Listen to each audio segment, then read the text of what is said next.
Teman-teman, ini ada makanan baru nih kita temui di Pasar Tani. Ini namanya keripik telur.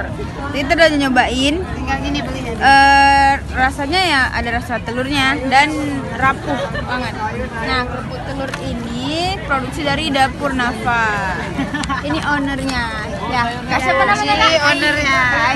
Kak, kalau boleh tahu kerupuk telur ini emang dari telur? Iya. Digoreng. Terus cara bikinnya gimana? Dibumbuin terus didadar.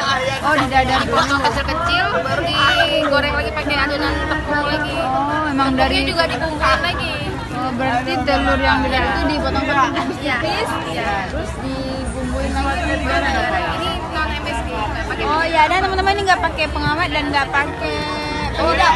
Ya, nah cuma garam sama gula aja. kalau teman-teman mau order Kak, Bisa, ini ada nomor WA-nya. ya. Nah, bisa juga teman-teman dapatkan di makananaja.com.